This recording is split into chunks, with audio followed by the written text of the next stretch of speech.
just wait for the sirens to go by. Bye, sirens. I need to get taller. Oh, yeah. Much better! Yay! Hi YouTube, it's Kathy, and this is Danielle. Hi! I'm currently in Seattle visiting Danielle at her apartment on my Road to VidCon trip. Woo! And we decided that we were going to do a come drink with me about being awkward introverts, because we realized that we're both awkward introverts. Yes. I find that's one of the best things about like doing YouTube stuff is you do meet other introverts, because this is such a good thing for introverts to do. It's so true. Yeah. Well, it's like we have a meetup group in Seattle, but it's so hard to get people to come to the meetups because everybody's so introverted. Yeah, exactly. Like everybody needs a lot of notice about it and to know kind of like how many people are actually coming. Exactly. If it's going to be a really loud venue, then no thank you. I think the first time I went to a meetup, I like didn't know where anything was, and I was like walking around the library like, I'm just gonna go home now. I'm just gonna go home. I don't know where to do. Oh yeah, I've definitely had that like that panic and that fear of like I don't know where I'm supposed to be and I can't seem to start a conversation or join a conversation. You just get that like anxiety. It's like no, I'm good. I gotta go home now. Like nobody will even notice me leave. It'll be fine. Definitely. Or I'll like find someone that I can like latch onto, and I'm like, you're my friend for the rest of the day. Exactly, just that one person that you know you can like handle and it's totally low maintenance and yeah. Exactly. I was like, I hope you don't mind, but I'm just gonna follow you around. Yeah, just like, if it's bothering you, please let me know, because I'd rather not bother you, but I think you're cool and I think that we could spend time together and I'm gonna follow you around. Exactly. Yeah. Exactly. Yeah, I like having those little coping skills as an introvert. Like, I've talked about this before in some of my videos, but one of my big ones is I really like volunteering. One, because I like giving back to the community. I do a lot of like volunteering with like theater and stuff like that. But two, because like it gives me a purpose for being there. So if I just go to an event by myself, I'll often feel really awkward and I'll be like, oh, I didn't even think about the fact that maybe I have to talk to these other people and that type of thing. Whereas if I'm like volunteering and I'm doing like the front of house or I'm giving out programs or something, like there's suddenly like a task I'm supposed to be doing and I don't feel any anxiety about it anymore, which is great. I totally get that, because that's why I like to host parties, because I can just be like, oh, does so-and-so need this? I can do this. I can be in the kitchen like working on stuff while everybody else is talking. That's and totally like I'm still there and like still part of the fun, but like I have a task that I have to accomplish, and I don't have to like awkwardly stand there and be like, so what do you do for a living? Yeah, exactly. Or like, what's your favorite color? I like to ask people what their favorite Ninja Turtle is. Ooh, nice. Just because it's a fun question. That's a good question. Yeah. Mine's Raphael. Really? Raphael. Mine too. Yay! We win. I think maybe because he was kind of like the more like standoffish outcasty of the four of them, and maybe I identified with that. I liked his weapon the best. Oh yeah.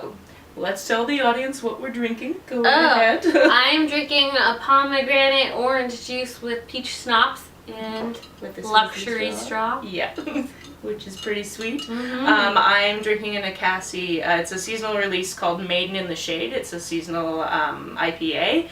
And I realized while we were picking up our beverages that this is made in Eugene, which is one of the stops on my trip. So guess where I'm going while I'm in Eugene. I'm definitely the type of person that will like go to people's parties slightly early and then try to help them with things, because I'm not a very good hostess, but I am very good at being helpful at parties. Well, I like to be helpful. I actually like get anxiety of getting to somewhere early, and so like I know it sounds weird, but like if I show up to a party early and I'm like the first person there and have to try and make like awkward conversation, like tiny small talk, that I feel so uncomfortable with. I would rather be like an hour later than everyone else and come in and just be like, okay, here's where I can fit in, that's who I know, I can meet with them. Like, that's interesting, because I'm kind of like the exact opposite. Like, I like to be there early and then let the room fill up around me instead of walking into a room that's already full of people, because that terrifies me. Usually anything that I'm actually going to go to, like, I know the person hosting it and I'll be able to talk to them well enough that it won't be awkward. And then as the room just kind of fills up around me, I don't realize that all those people are there, and it's kind of nice. Oh, yeah. That's so funny how, like, we can perceive situations like completely differently, but still feel just as awkward about it. Yeah, exactly. Because like if I walk in a room that people are already just all there, like I'm like, oh good, no one will notice that I'm here. Yeah. So yeah, so Cool. that's kind of funny. But I usually end up going with someone. Like I try and make sure I have someone that I go with, so I don't end up there by myself. Because then I have someone who I can talk to the whole time. Yeah. Or something like that. What I tend to do is I tend to like get someone at the party that I either know or someone that I just met, and we just end up talking the whole time. Yeah. So I'm not like a talk to a bunch of different people kind of person. I'm like, I'm comfortable in this situation, so let's just keep it going. Yeah, exactly. Let's keep this very small, contained conversation going, and it will be fine. If I'm like sitting at a table, I try to sit at one end or the other and try not to sit in the middle, because invariably, like, there'll be a conversation here and a conversation over here, and I'll be stuck between the two, and I won't really know, like, which one should I join? Which one will I actually have things to say about? And I just end up going, like, back and forth and not saying anything about anything. And That's so true. It's terrible. I know. That's why I like sitting at the end, or like sitting by the wall, or something like that, because I hate being stuck in the middle and like I'm like, I don't know who I'm supposed to be talking to right now, and like I feel like I need to include everybody in the situation. Yeah, exactly. And I'm like, Yeah, and I'll like overhear something over here when I'm over here. I'm like, oh, what? And it's just like ping-ponging back and forth between conversations and not actually joining them, which is fine, I guess, but also like totally anxiety making. Oh yeah, and usually I just end up sitting in the middle of the table, just like. To be honest, I just end up people watching once I realize I'm not going to be able to talk to anyone. That too. I would say this story is probably pretty awkward. A lot of my awkward stories happen with, I guess, famous people. This one that I had is from VidCon last year. I was there for like an early panel, like no one was really there. I had a creator pass, so it was a panel up in the creator area on the second floor. Yeah. And I was out in the hallway, and there was like no one else in the hallway. And then Sprinkle of Glitter comes, and she's got like two people who are walking with her, like, I don't know, her bodyguards or something. I don't posse, know. Yeah. her entourage. Or something. Yeah. And it's just us in this hallway, and it's like 9:30 or something like that. Yeah. And I was like, in my brain, I'm thinking like, oh my gosh, that's Sprinkle of Glitter. Oh my gosh. Oh my gosh. I was like, oh, I have to go talk to her. I have to go say something to her. Like, she's like one of my like people who I super admire and stuff like that. And like, my brain's like, okay, go talk to her. And like, I like start walking towards her, and then my brain's like, don't talk to her, don't talk to her. What are you doing? You have nothing to say. Don't do this. What's happening? And like at that point, she could see that I was like headed towards walking towards her, because there was a pretty good gap, because the hallways are pretty big. Yeah. And so she kind of did the like step forward, like walk towards someone, like, oh, I'm gonna go talk to this person.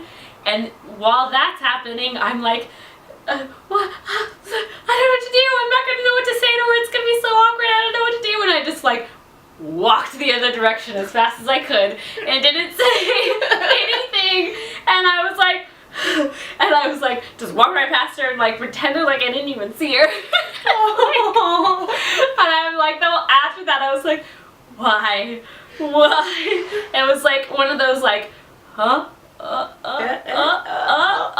things, and I just didn't know what to do, and I just ran away. Because I had so many things I could have talked to her about. Yeah, but in the moment, you're like, I know. In that moment. Yeah. Because, like, I don't know, what do you say to someone you've never met, but is like you know everything about already? Yeah, it's always a very weird thing to like meet somebody and like try to think of something to say that seems intelligent and isn't just like, I like your work. When I met Mike Regnetta at VidCon last year, just like standing around in a group of people, and like literally the first thing I pretty much said to him was like, you're way taller than I expected, and it's just because like I'm used to seeing you at eye level on my laptop, and now you're up here. So we just had like a giggle about that. No, like I didn't think you were a short person, but like it's weird like having to look up to look at you because we're in person. Yeah, because you're always like looking at them in their eye, and you're like, okay, you must be the same height as me. We're about the same height, so that works. Kind of. I definitely did think that you were a lot taller. Oh, really? Yeah. Aw. And then I was like, oh, you're like my height. I also also have like an awkward story when I met Sean Patrick Flannery. We didn't know what to say, and it was silent, and it was super awkward. And I was like, I follow you on Twitter. And he's like, oh, cool, thanks. And then he like signed our thing, and then we walked away. But then he stopped us while we were walking away, and he's like, wait a minute. And he like brings us over, and he's like, okay girls, let's get a selfie. So we walk behind the booth, and we get a picture with him, and he like tweet us out on his Twitter, and he's like, thanks for following me. So that's a point when like awkwardness can work out. So we're staying in a fancier hotel than I ever would have stayed in because I'm a budget traveler. Yeah, I'm there too. And I found out that while we were there was going to be an improv show that had Colin Mockery and Ryan Stiles. Fun! Yeah, and I was just like, that's great. Like, I had tickets for it, and I was super excited to go that night, so I'm basically just like waiting around the lobby until it's time to go to the venue. And when I get to the lobby, I realize that sitting in the lobby on a cell phone is Ryan Stiles. Awesome. And I'm just like, that's so cool. And of course he's on his phone, so I'm not going to go bother him because I'm not a jerk like that. But I did kind of just like, walk through the lobby a couple of times, and then like there was this place where there was like a bank of phones that you could use, and I just kind of like hid in there for a while. Yeah, didn't do the like hello thing because like I was out of visual range really, but like just kind of hidden there for a bit, kind of like peeking around the corner every once in a while. And then I saw that he was wrapping up his phone conversation, but he was also like standing up to leave. So I was kind of like, oh crap. So like I followed him out the door, and he's about to like, he's getting the bellhop or whatever to grab him a cab, and I'm like, sorry, Mr. Stiles, I know that you're just on your way to a show because I have a front row ticket to it, but can I get a picture with you? And he was like, yeah, totally. And like Ryan Stiles like 7.5 feet tall. Oh, like, I know, he's a he's tall man, so he had to like bend in half basically to get a photo. I'm kind of one of those weird introverts where like I like to be the center of attention, but I'm also like want to be alone a lot of the time. And so like I love being an actor and getting up on stage and being someone else and like that kind of a thing, and like everyone look at me, give me applause, I love it, kind of a thing. But then like I feel like that's different than like meeting people and like having to be myself. Yeah, no, definitely. I totally understand that because I'm often, because I do so much theater stuff, people are like, there's no way you're an introvert. And I'm like, no, I am. Like, I can get on stage and say things that I've memorized because I have a great memory and like do all of that stuff perfectly fine. But having like an ad-lib conversation with somebody is terrifying. Oh, I know. Yeah. Well, and like it's also one of those things like I think like being an introvert is like you get your energy from alone time and just like being chill. Yeah. Whereas like extroverts get their energy from other people. But like for me, being around a whole bunch of people is just draining. Yeah, it makes me so sleepy. So like I can only do it for so long. Yeah. So that's why like parties and stuff like get to be a little much after a while because I'm just like, I just want to get in my pajamas. I just want to sit down and watch a movie and just relax. I knew that I was introverted, but I didn't fully grasp like what that actually meant until much later, and I'm like, oh, this is why I do all these things. It was much later that I like realized that that's a thing and it's okay. Was like way later in life, and it was probably around the time where I read have you ever read Quiet by Susan Cain? I have not. It's about introverts and how like we're great and we're actually really skilled at doing certain things because we're introverts. Yay! And how like a third of the population is introverted, so like the extrovert ideal is not great for everyone. It's a really good book. I highly recommend it. Well, I feel like you have some like extroverted tendencies too, like even just like coming on this trip and staying with people that you don't know. I think that's more adventurous part of me as opposed to like extroverted, but yeah, I can totally see how it seems that way. Well, like I know for me, I was like, when you posted that thing, you're like, how can people stay with that? I was like, oh, I'm gonna have a cool new apartment, but then I should do it. And I was like, and then afterwards I was like, what did I just do? Oh my gosh, I'm gonna have to like meet with this person I've never met before. Oh my gosh, it's gonna be a stranger. Oh goodness. I think that it wasn't as scary to me because like meeting one person at a time is way less scary to me than like meeting a bunch of people at a time. So like, and because we kind of had connections already through the group, because we both belong to the same Women on YouTube Yeah. Facebook group. All these people seem really cool, and if any of them would tolerate me being in their house for a while, that would be okay with me. That's true. Yeah. That's true. You kind of have a better idea of who people are. Yeah, exactly. So if it was just like me being like, hey, everyone on the internet who wants me to stay at their house, like, no, that is not a thing I could do, because there's a way higher chance of like weirdos. Yeah. Whereas I felt like the people in that group were all kind of like homogenous and like would probably be great. Alright, well, thank you for drinking with me and You're for welcome. putting me up in your amazing apartment, because I really think it's awesome. You're welcome. Yay! Thanks for buying the alcohol. You're very welcome. It's a really good trade-off, I feel. Yes, definitely. This is how you bribe people to get on your Yeah, channel. exactly. Like, please come on my channel. I will provide you with beverages. If you'd like to check out Danielle's channel, she does a lot of really great like food and DIY videos, and they're great, and they always look really wonderful because they're done on this camera. If you've noticed the quality in this video has been upped, it's because we're using Danielle's camera. Anyway, if you'd like to check her out, I'll put a thing up here and also down in this description below. If you'd like to comment, that's always great because we like comments. On your way down to the comments, if you want to hit the subscribe button, that would be really nice of you. As we're filming this, I have 99 subscribers, so you could be number 100. Oh my gosh, you're so close! I know, I'm so close. So I was like, oh, I didn't think that was ever gonna happen. Milestone! I know, it's pretty sweet. You can like and share this video as you see fit, and we'll see you later. Bye. Bye! I was just gonna finish my drink. Yeah. Go turn it off. How was your schnapps?